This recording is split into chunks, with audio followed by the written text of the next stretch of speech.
Okay, so for next time, you're going to be reading the Seneca essay in Reading the World, which is right after the Sun Tzu essay. And paper 1 is going to be due at midnight on Thursday, right? Everybody here gave me a draft, right? You know, everybody here is on par to, pass the first paper, right? So, midterm grades will be submitted at the beginning of next week. But I want to give you guys a chance to ask any questions that you have about the paper generally. Oh, that's weird. Before we start doing anything else. So does anybody have any questions at all about the paper or about the feedback you got on the paper or what have you? About paper 1? Yes.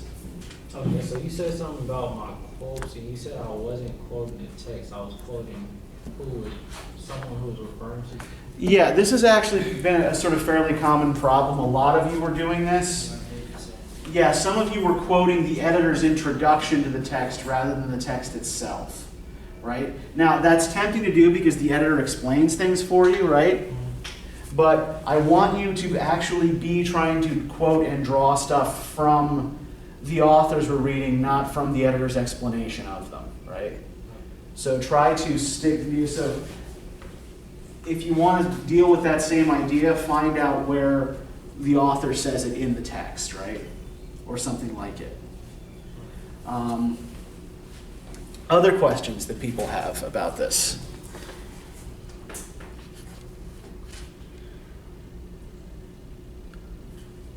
Okay, one thing that I do want to note, I want to remind everybody that you're not necessarily arguing for what your own personal opinion or conviction is, right?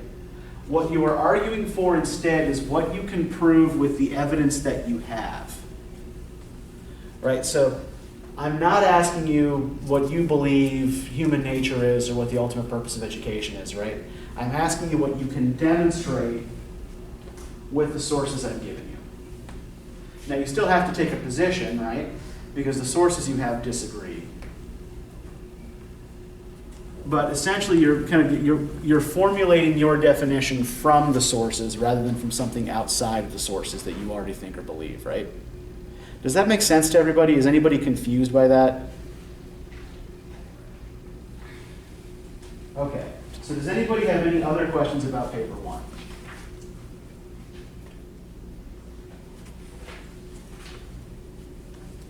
I just want to make sure that everybody gets it, right?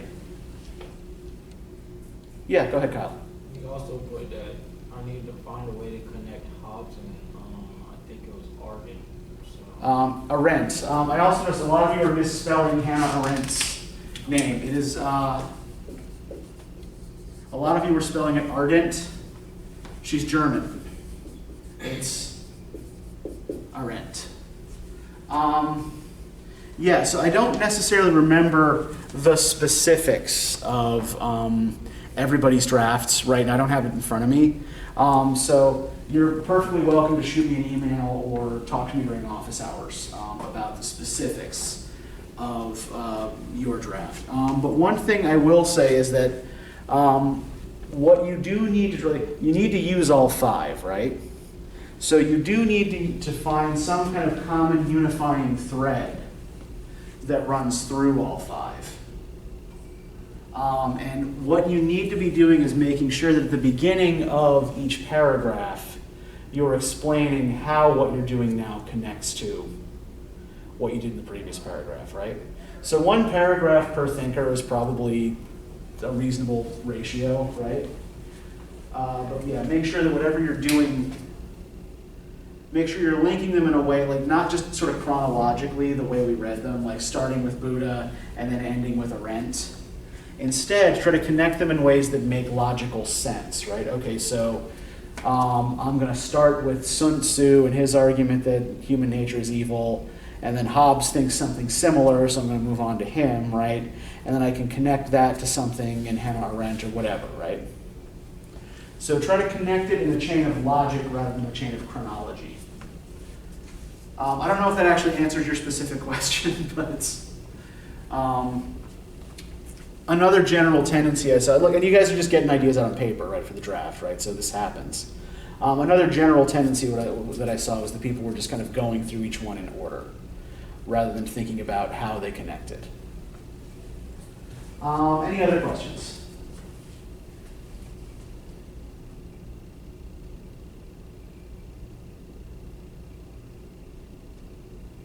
Okay, well, if you do have questions or issues, right, you know what to do.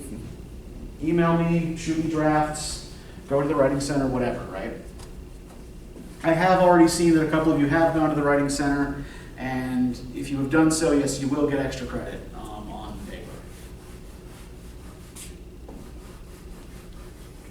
Okay, so the last unit of discussion was human nature, right? Sort of like, what we're born with, what we come into the world with, and how that is shaped by educational processes or by our environment. And some of the thinkers that we talked about believed that human nature could be shaped, could be improved through education, and some didn't. By and large, all of the thinkers we're going to be talking about over the next week and a half or so, the next 2.5 weeks or so, assume that education can improve you in some sense, right? So we can take that as a given, that for all of them,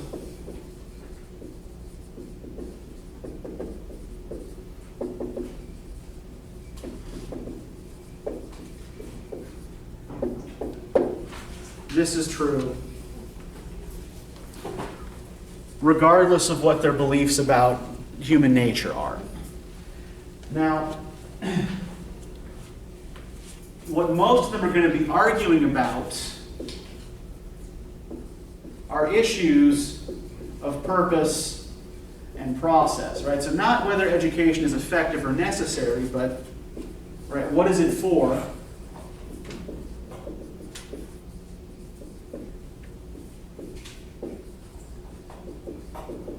And how is it done? And we're starting with a figure who should already be at least a little bit familiar to us from the previous unit, right? Building on his arguments against his rival Mencius. So we're starting with Sun Tzu again. And what do we remember about Sun Tzu's overall worldview? Yes.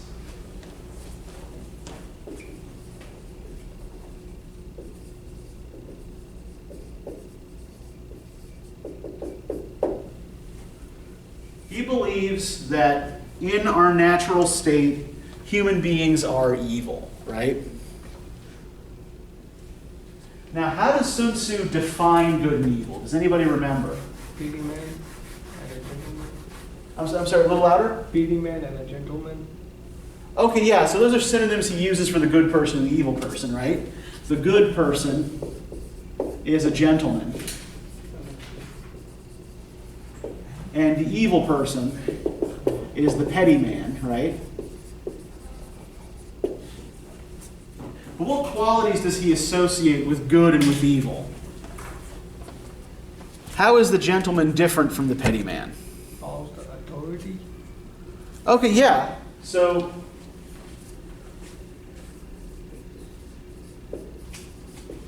one thing a good person does, right, is follow legitimate authority.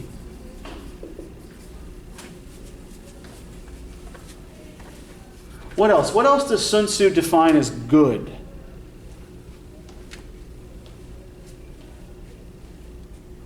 Following the ritual practices. Yep. Ritual practices.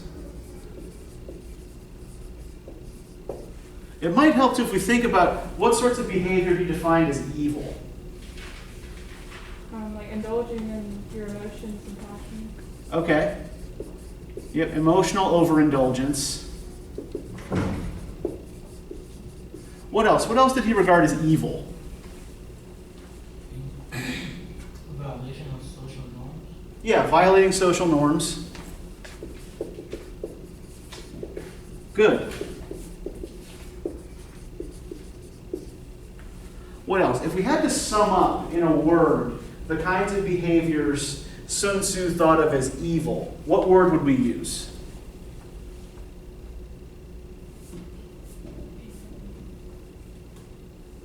If you just do whatever you feel like and don't care about social, yeah, selfish. Yeah, evil behavior for Sun Tzu is selfish behavior, right? Good behavior is pro-social.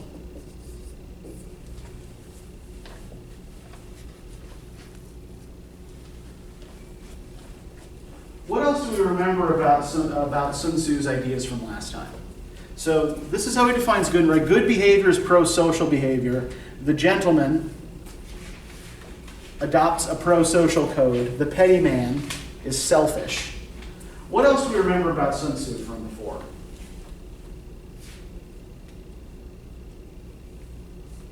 The more context we can drum up here, the better. He thinks the goodness is the conscious activity. Yes. Good comes from conscious activity.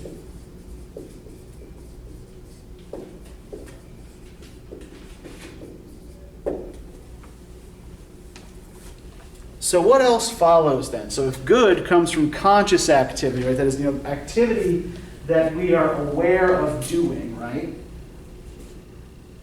What else? What else does that imply about good? It's a choice. Yeah.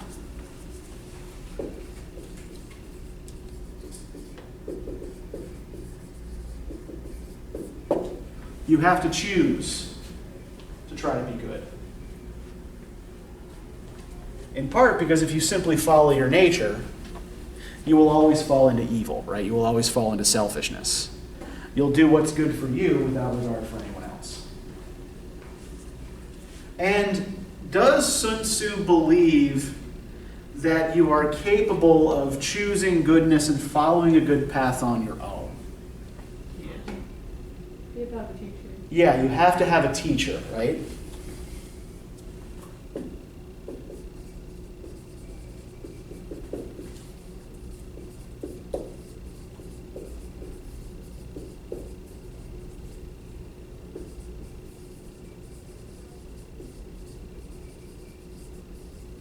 And can that teacher or mentor force you to be good?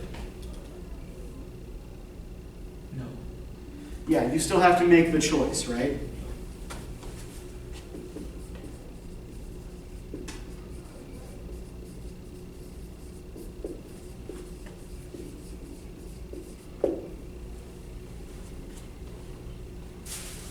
Okay.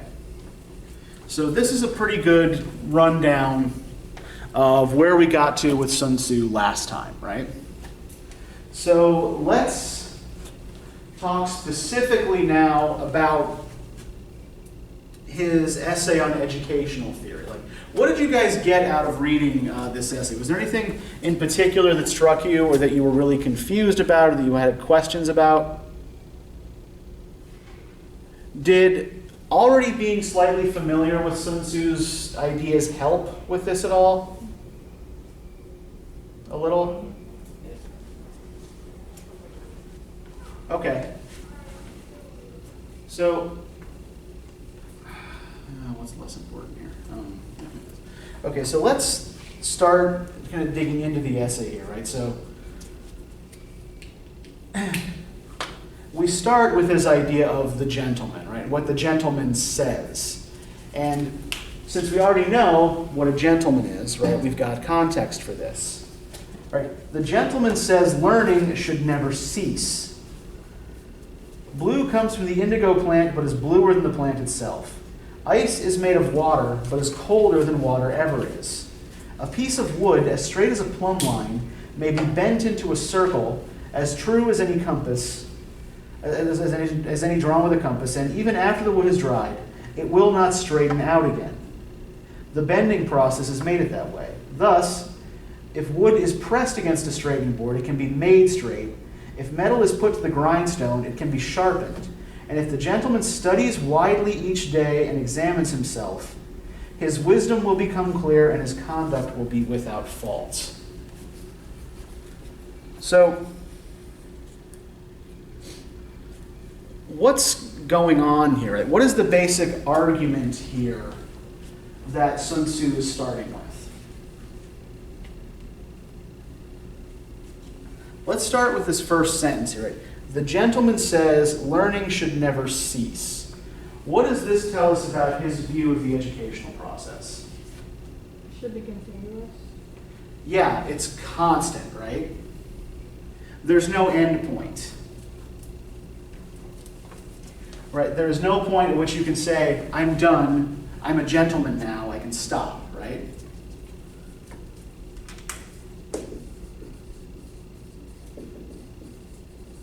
In fact, if we connect this with his previous essay, right, he notes that backsliding is possible, right?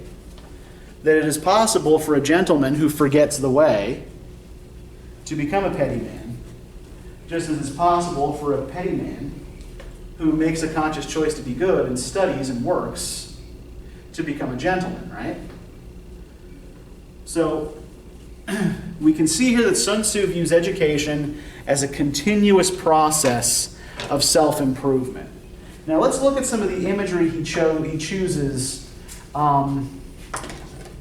for understanding this, right? And see if we can connect it to his basic theory of human nature, right?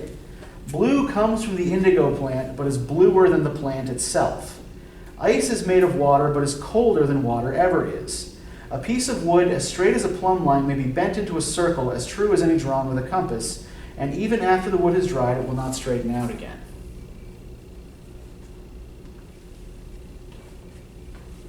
What two things are being compared in each of these sentences?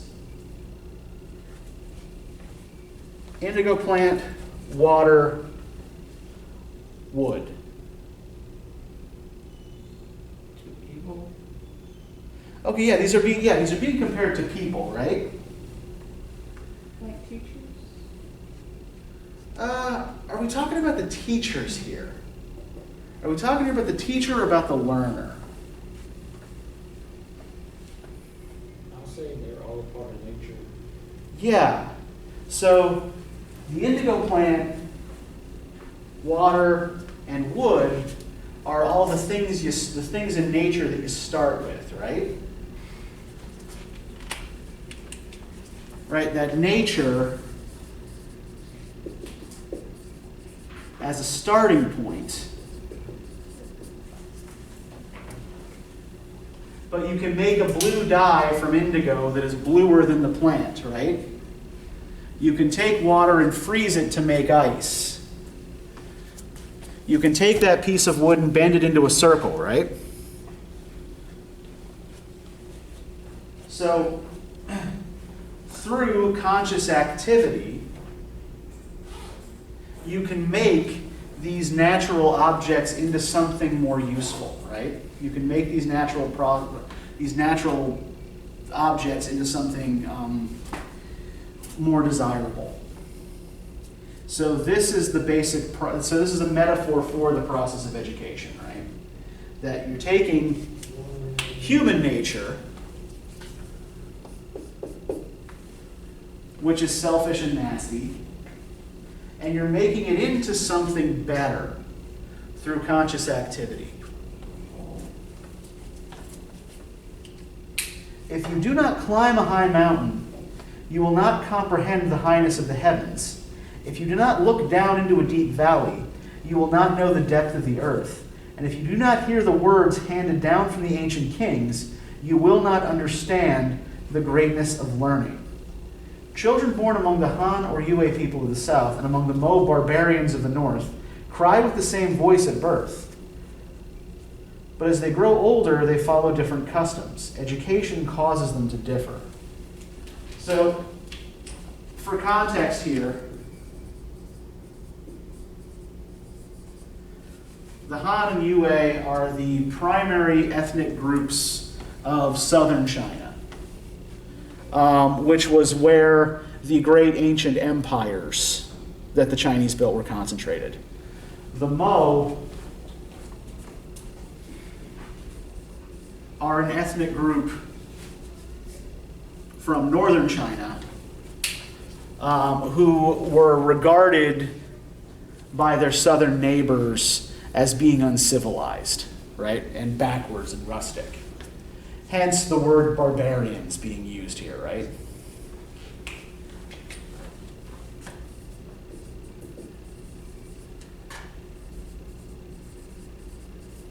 But we see here the beginning of a civilized barbaric binary, right?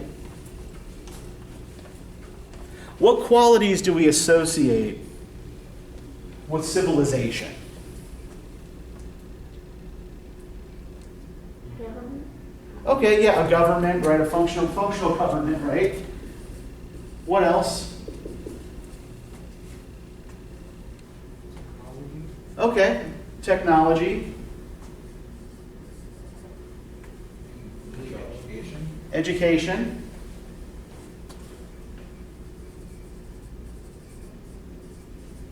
What else? What else do we associate with civilization?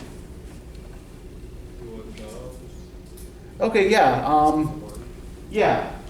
And often kind of specialized jobs, right?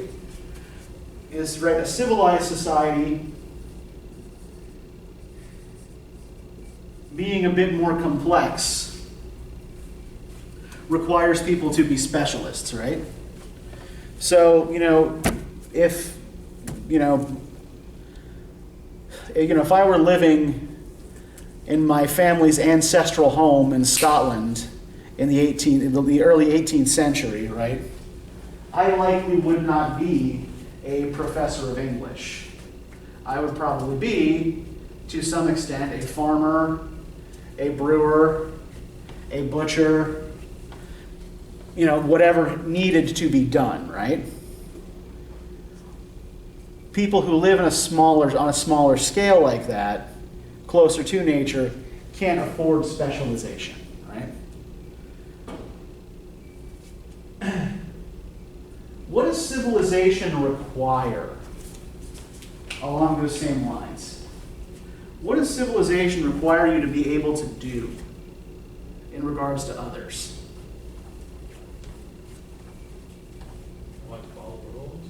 Yeah, you have to be able to follow rules and get along with people, right? If people can't follow rules and get along, civilization falls apart.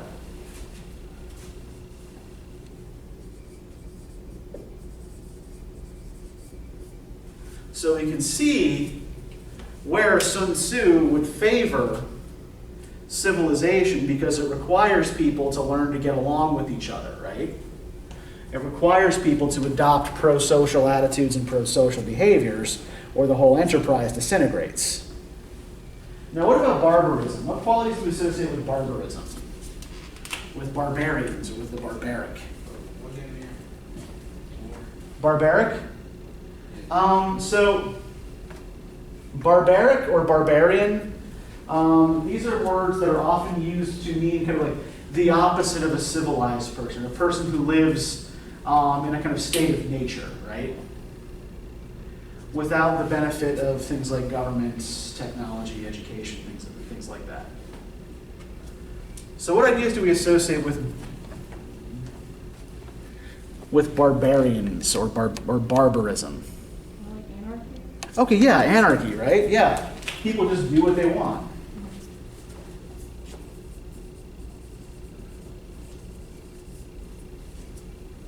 Right, which again is neither necessarily, from a purely morally neutral standpoint, is neither necessarily bad nor good, but we can see where Sun Tzu would think it bad, right?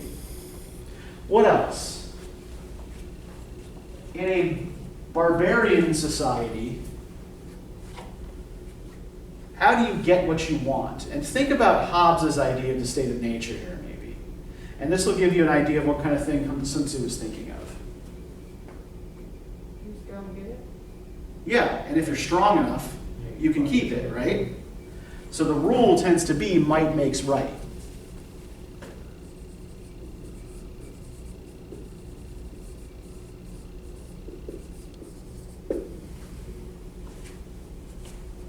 And so the idea then is that people are in competition with each other rather than cooperative, right?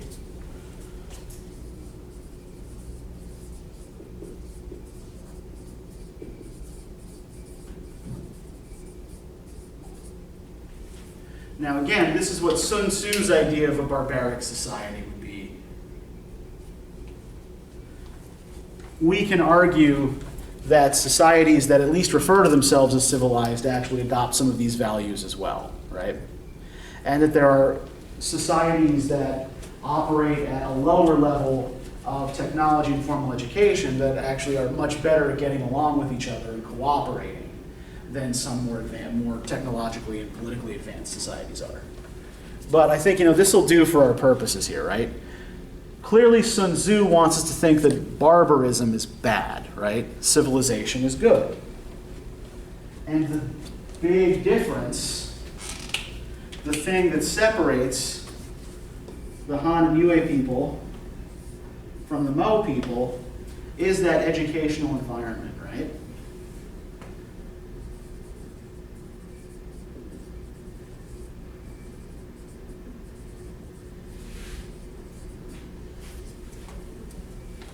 That if they were not educated in a civilized society, if they were not brought up in a civilized society, there would be no difference between the Han and Yue and the Mo, right?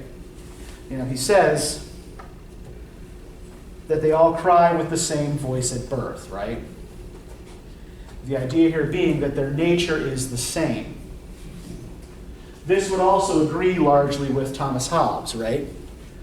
That everybody comes into the world with more or less equal capabilities and an equal nature, equally able to assert themselves over others. And for Hobbes, it's through fear of authority that we don't do that. For Sun Tzu, it's through cultivating our ability to cooperate, right? The odes say, "O you gentlemen, do not be constantly at ease and rest. Quietly respectful in your posts. Love those who are correct and upright, and the gods will hearken to you and aid you with great blessing. There is no greater godliness than to transform yourself with the way, no greater blessing than to escape misfortune. I once tried to spend the whole day in thought, but I found it of less value than a moment of study. I once tried standing on tiptoe and gazing into the distance, but I found I could see much farther by climbing to a high place. If you climb to a high place and wave to someone, it is not as though your arm were any longer than usual, and yet people can see you from much farther away. If you shout down the wind, it is not as though your voice were any stronger than usual, and yet people can hear you more clearly. Those who make use of carriages or horses may not be any faster walkers than anyone else, and yet they are able to travel 1,000 li. Those who make use of boats may not know how to swim, and yet they manage to get across rivers. The gentleman is by birth no different from any other man. It is just that he is good at making use of things." What do you think this paragraph means? What do you think Sun Tzu is trying to demonstrate in this paragraph?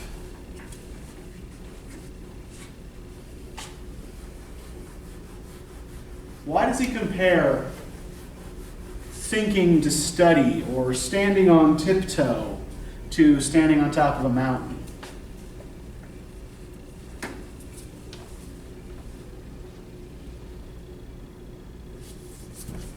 think those who make use of the resources around them are considered a genius.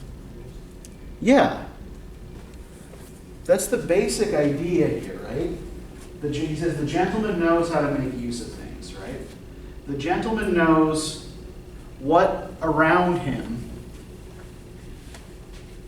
can help him get where he needs to go or get what he needs, right? So how does this relate to thought and study, right? So he says at the beginning of the paragraph, that he once spent a whole day in thought, but found it of less value than a moment of study. What's the difference between thought and study? It's like you're thinking about something. Yeah, so thought, if you're just sitting there thinking about something, right? Study's like learning something. Yeah, reading or practicing, right? Yeah. So study, you have some material that you're working on, right? Something that you are trying to learn.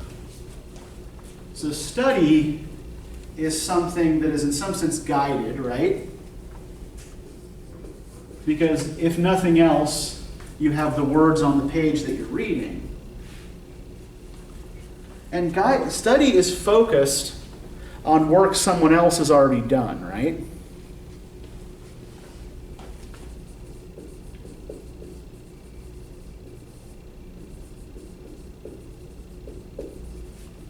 Right? You're working to learn it, but someone else has already worked to put it into words, right? Now, do you have any such aid in the process of thought?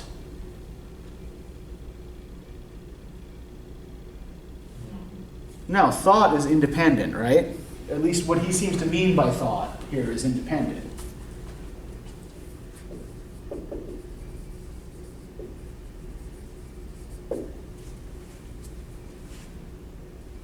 And it is unguided, right?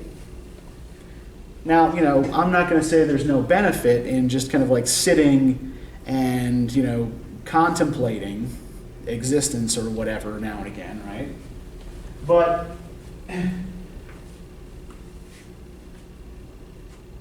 why would Sun Tzu believe that a whole day spent thinking is less valuable than an hour spent studying?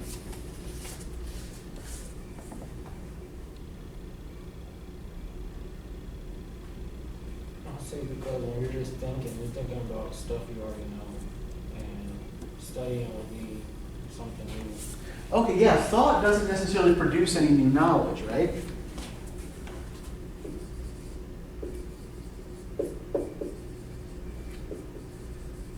Right, when you're thinking, yeah, you're putting together pieces you've already got, right? But if you don't have the whole puzzle, then you're only going to be able to put together an incomplete picture, right? Whereas study will help give you those pieces to put together. There's something else at work there. I'm going to introduce you to another popular Confucian concept called efficiency of action.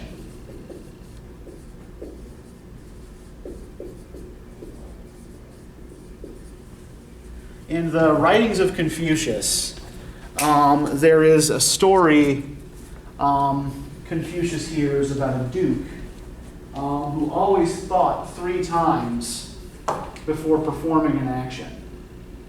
And Confucius rolls his eyes when he hears this and says, "Twice would have been enough." The point of that story, right, is that we should try to perform actions in the way that makes the best use of our time and energy, right? So, I can spend a day thinking through a problem to try to come up with a solution by myself, right? Or I can spend an hour studying to see how someone else has already solved that problem and see if I can apply it to my situation, right? So a big part of what he's arguing for is that relying on help, relying on these kinds of aids is smart because it's efficient, right? More so than just trying to struggle against the current on your own. Just like using a boat is faster than swimming, right? Because you can use the energy of the energy of the boat to keep you moving forward rather than your own arms and legs trying to get you down the river. Studying is always going to be more efficient than thinking. Right? Okay, so everybody got this? Everybody understand? All right. So let's keep moving here, right? So in the south, there's a bird called the mangdove. It makes a nest out of feathers woven together with hair and suspends it from the tips of the reeds.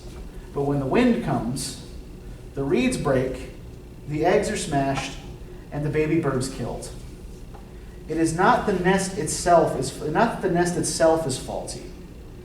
The fault is in the thing it is attached to. In the west, there is a tree called the yakan. Its trunk is no more than 4 inches tall, and it grows on top of the high mountains, from whence it looks down into valleys 100 fathoms deep. It is not a long trunk which affords the tree such a view, but simply the place where it stands. If pigweed grows up in the midst of hemp, it will stand up straight without propping. If white sand is mixed with mud, it too will turn black. The root of a certain orchid is the source of the perfume called chi. But if the root were to be soaked in urine, then no gentleman would go near it, and no commoner would consent to wear it. Right? Who wants to wear a flower that's been soaked in pee, right? It is not that the root itself is of an unpleasant quality. It is the fault of the thing it has been soaked in. Therefore, a gentleman will take care in selecting the community he intends to live in, and will choose men of breeding for his companions. In this way, he wards off evil and meanness, and draws close to fairness and right. So what's the argument to this paragraph?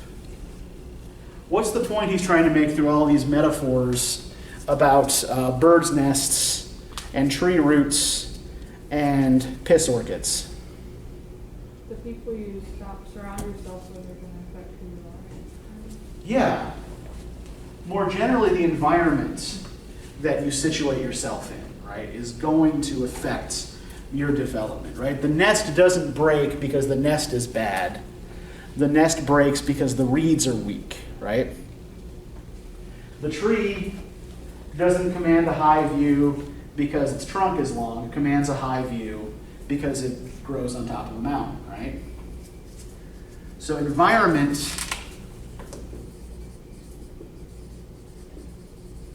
particularly social environment, is key to the educational development of the gentleman, right?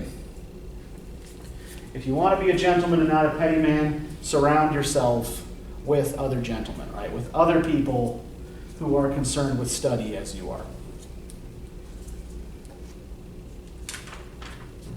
Every phenomenon that appears must have a cause.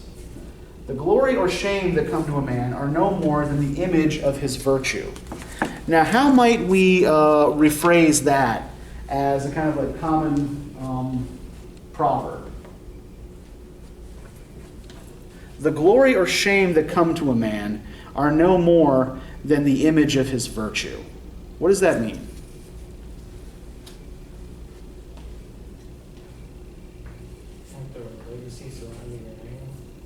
Okay, yeah, so he's talking about, the reputation or legacy surrounding your name, right?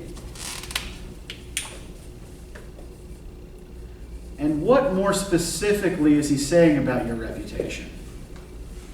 Your actions affect it? Yeah. Essentially, you get what you deserve, right? You get the kind of reputation that your actions earn for you.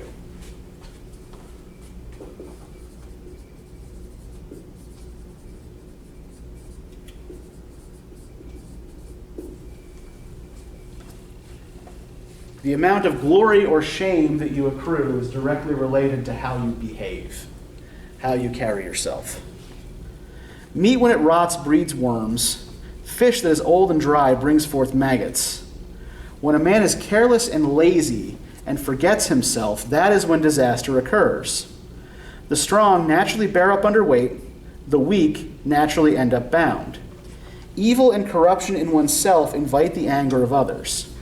If you lay sticks of identical shape on a fire, the flames will seek out the driest ones.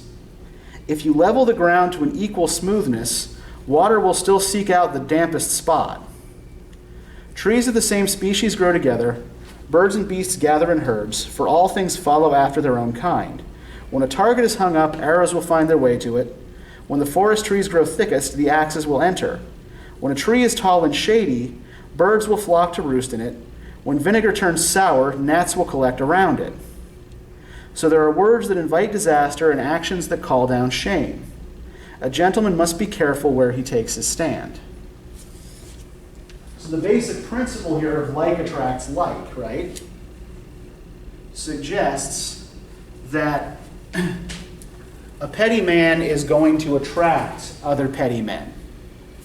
A gentleman is going to attract other gentlemen, right? As your reputation comes to suit your actual level of virtue. Okay, does anybody have any questions about any of this so far? You are following along relatively quietly, and I just want to make sure that everybody is getting it and that nobody is confused or lost. So this all makes sense to you? Okay. So where do we want to go from here? Let's just keep. So the next paragraph. Pile up earth to make a mountain, and wind and rain will rise up from it. Pile up water to make a deep pool, and dragons will appear. Pile up good deeds to create virtue, and godlike understanding will come of it. There the mind of the sage will find completion. By the way, the whole dragons thing, right? It's probably worth noting that in Chinese mythology, dragons are mostly good, right? So attracting dragons would be a good thing, as opposed to most Western mythologies in which attracting dragons would be a bad thing, right? Chinese dragons are sort of symbols of virtue and benevolence. They do not hoard treasure and eat visitors, or kidnap princesses or things of that nature. So pile up good deeds to create virtue, and godlike understanding will come of it. There the mind of the sage will find completion. But unless you pile up little steps, you can never journey 1,000 li. Unless you pile up tiny streams, you can never make a river or a sea. The finest thoroughbred cannot travel 10 paces in one leap, but the sorriest nag can go a 10 days' journey. Achievement consists of never giving up. If you start carving and then give up, you cannot even cut through a piece of rotten wood. But if you persist without stopping, you can carve and inlay metal or stone. Earthworms have no sharp claws or teeth, no strong muscles or bones, and yet above ground they feast on the mud, and below they drink at the yellow springs. This is because they keep their minds on one thing. Crabs have 6 legs and 2 pincers, but unless they can find an empty hole dug by a snake or a water serpent, they have no place to lodge. This is because they allow their minds to go off in all directions.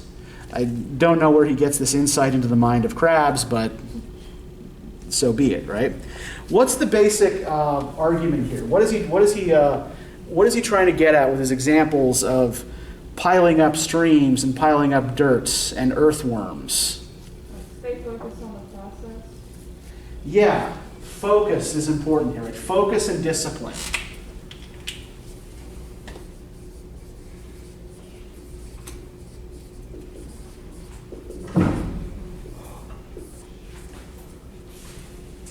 So an earthworm cuts through the ground more potently than a crab, despite its weaker nature, right? Because it stays focused on one thing. So single-mindedness seems to be part of the idea of focus here, right?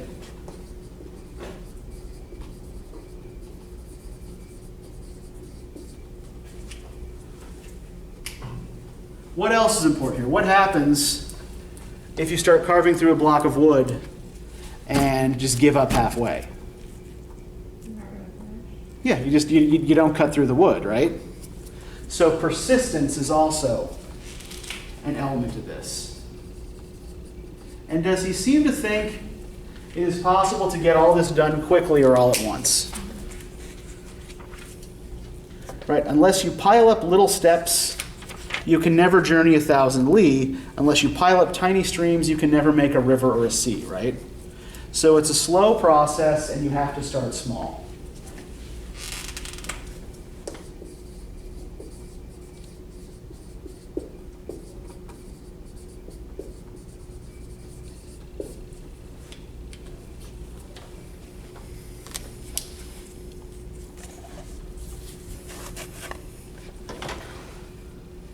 So I do just want to ask, kind of like before we proceed here. So, what do you guys think of all of this as advice on education? Like even if we talk about like the basic theory of human nature that it's coming out of, like, how does this look to you guys? What do you think of it? He's right on the most part. Okay, what do you think he's? I'm interested in for the most part, there, Deep. What do you think he's wrong about, and why? Got there yet. Pardon? Because I haven't got there yet. Okay. But so far, this all seems reasonable to you, basically, is what you're saying. Okay. What about the rest? Yeah, Kyle.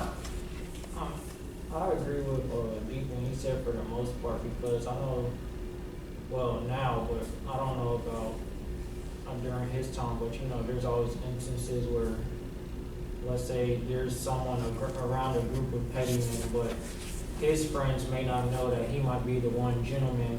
Okay. He separates himself from the rest. Okay. So this notion of your educational fate being in some way determined by your environment. That if you grow up in the wrong environment, then you'll never have the chance to realize that kind of potential. I think that's the big thing he's saying with his division here between these two different ethnic groups, right? Between the Han and Yue and the Mo. I think what he's saying is that by and large, children who are born into the one culture, right, don't really get the opportunity to develop into gentlemen. Now, we can also say that, you know, some of what he's saying here sounds a little ethnocentric and maybe a little bit racist, right? But yeah, I think the basic point he's trying to make is about environment, right? That everybody starts out with the same. Do we believe that, by the way? How do you guys feel about that idea? That everybody starts out with the same basic opportunities and capabilities? I don't think so, because a lot of people are born in like, especially in his time, they're either born in like really poor places or really, really like high average places with more opportunity. Okay, yeah, so yeah, we are talking about a relatively high inequality society here, and the gap between the richest and the poorest is huge. Although there is also, in Sun Tzu's time, kind of emerging middle class of scholars that he belongs to. The stakes for environment are incredibly high, right? Now, is that something that's not true today? No, it's still true. It's still true. Yeah, absolutely, right? The gap just isn't as wide as I think. Yeah. And you know the gap between us and the wealthy is not quite the same, at least in terms of relative power, right, as the gap between, you know, say, a Mo peasant and the emperor of China, right? What else do you like? Is there anything else that you guys think is particularly interesting or questionable about this?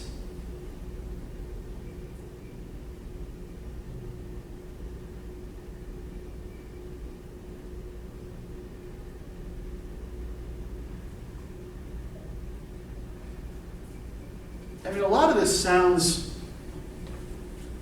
probably exactly like the kind of stuff that motivational speakers will say to you at, commencement addresses and, freshman orientation and shit like that, right? I think particularly a lot of the stuff about discipline and focus. But does that make it wrong, the fact that it's kind of now become cliched?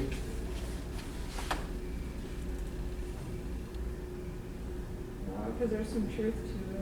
I Mm-hmm. mean, you can't get a degree overnight. You have to work at it. No. Pretty much Yeah. anything in life. Mm-hmm. You have to work And I think one of the things that I have noticed over time about students who do well in their classes and students who eventually falter a little bit has less to do with native ability, right? And more to do with this basic persistence thing, right? That even students who are starting from a position of relative disadvantage in the class tend to improve more if they keep at it, right? I mean, that is something that kind of rings true, at least to my experience, right? But essentially, the thing that matters most is just sticking at the task.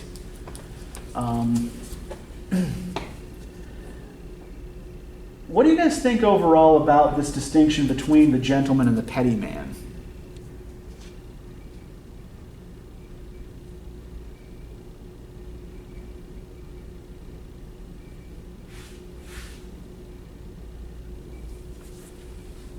I think it's true to an extent. Okay.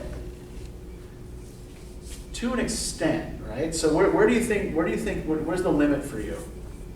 With the violating social norms, because I personally feel like, sometimes it is kind of selfish, but you do things to benefit yourself and it can Sure. benefit others. Okay. Like, now everyone, like current day, everyone is trying to start their own businesses. Uh-huh. So let's take like Jeff Bezos, for example. Like, a social norm wouldn't be starting a business Mm-hmm. out of your garage, but now he has Amazon, which benefits Sure. everybody. Well, it doesn't, right? Amazon does make a lot of goods cheaper and makes it, easier, and it makes it easier to get a lot of things, right?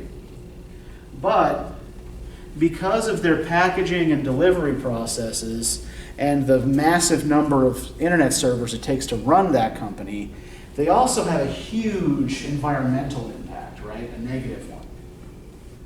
And the workers in Amazon warehouses who pack up the boxes aren't paid particularly well and have to endure some often pretty brutal working conditions. So even sort of within that, right, there's not like a kind of unalloyed good-bad thing here, right? And even Bezos himself, he started his own company, but he also comes from a fairly privileged background, right? Where he has the ability to fail and get back on his feet. I think where you were starting to go, where like people starting their own businesses, I think if we look at I think what's more common for a lot of people is this notion of side hustles, right? And it seems like more and more people slightly older than you guys are basically cobbling careers out of a bunch of different side hustles. And so I think what we might want to think about is if Sun Tzu would think that a society that works that way is a successful society. Do you think Sun Tzu would approve of people basically cobbling together a bunch of different jobs to make a living? Or would he think that something is going wrong there? I would think he thinks something went on. Okay, why? I think it's more with the focus and discipline, like that wouldn't be Okay. like persistent to Mm-hmm. a common goal, because they have to do this and this all to lead up to the one goal instead of just focusing on one task and Yeah, right. If in order to pay your rent, right, you've got to drive for Uber and do handyman work for TaskRabbit and deliver for Grubhub, right, and do all of these other things, right, then yeah, you lack the focus and discipline to remain focused on that one goal, right, that one thing. But I think what that then ends up showing us, right, is that the focus and discipline that study demands in Sun Tzu's scheme requires a certain amount of privilege, right? You can't really do this if you are just focused on making ends meet. And so, I mean, I would say, like, for me, that is probably the biggest flaw in his system, in that it's theoretically open to anybody, right? Theoretically, anybody could do this stuff. But it doesn't take into account the baked-in inequalities in a given system that affect outcomes, right? I know that there's well, we'll sit on that for a minute and see if it becomes relevant later. But yeah, let's look at the end of the essay here. Let's turn to page 8.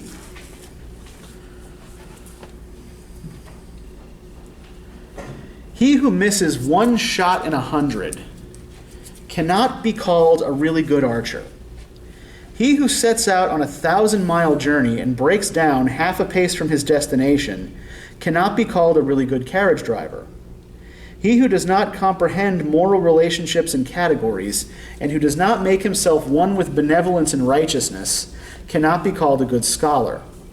Learning basically means learning to achieve this oneness.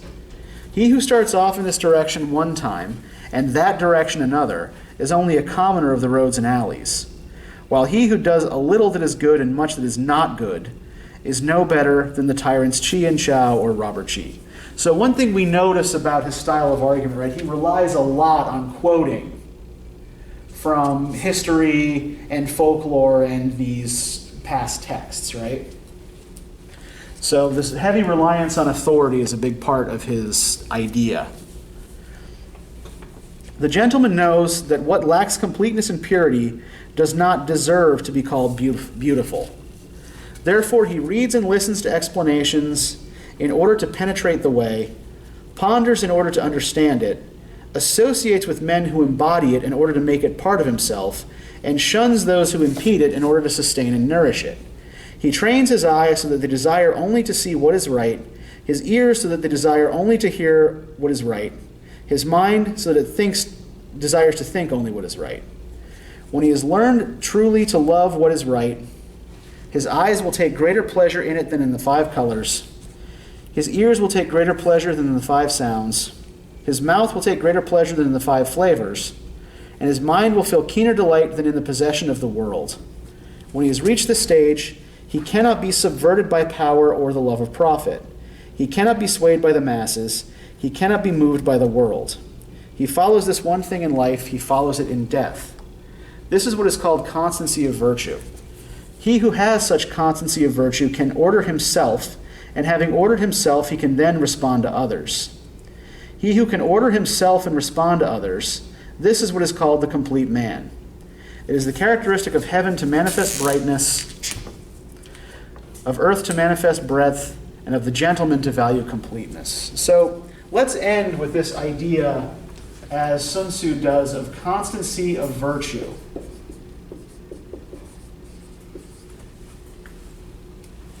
Right, so this is the end result of all of this focus and discipline and study and practice, right? To make these virtues second nature. To make it so that you don't have to constantly think about practicing these particular virtues, right?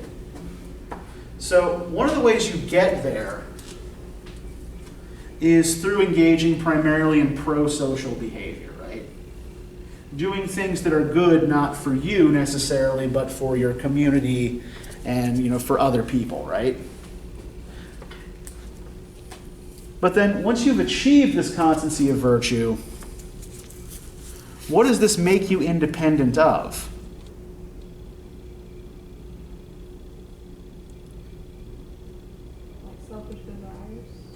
Yeah, you don't have selfish desires anymore, right? You've managed to control yourself. So you're not worried about that anymore. You don't care about power. You don't care about wealth. Right? You don't care about sensual pleasures anymore. What else does it render you immune to?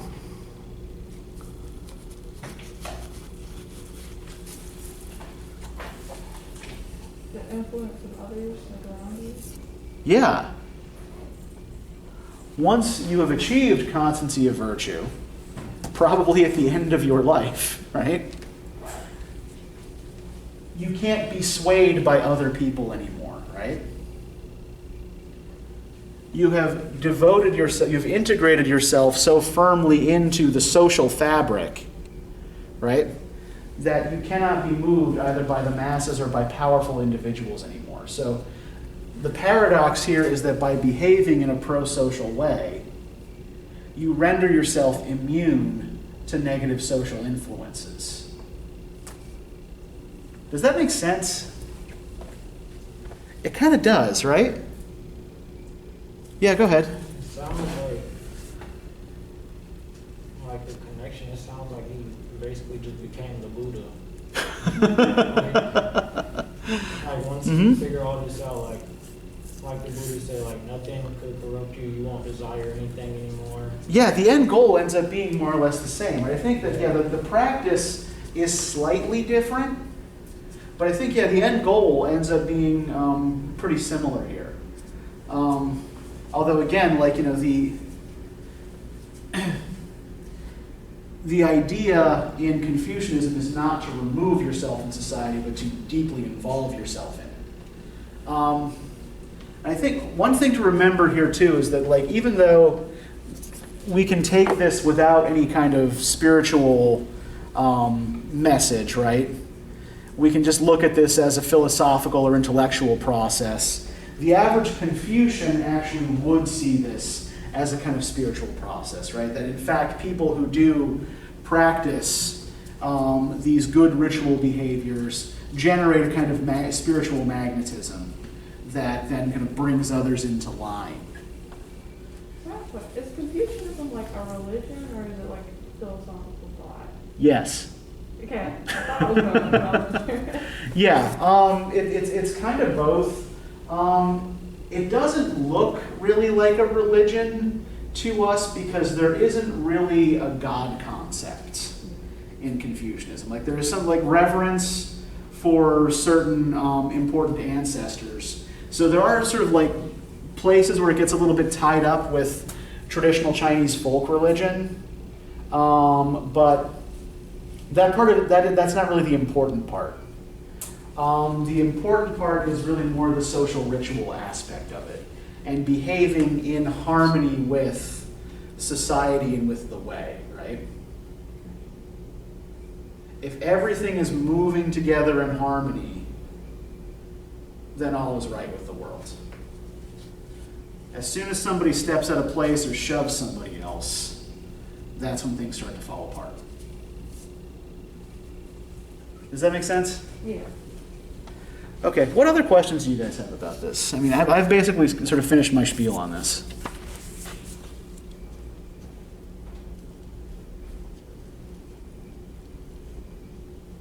And, I want to thank you guys too for being, sort of candid and forthright in your assessment of all of this too. I thought that was actually pretty productive.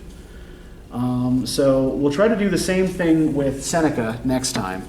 And I want you to think. Yeah, go ahead, Kyle. What page is that on? The Seneca? Seneca is the one right after this Sun Tzu essay. I think it's 11 to 18. Yeah. But yeah, we're going to be looking at essentially kind of like the same process. I want you to think about, as you're reading Seneca, how applicable his process is to contemporary life.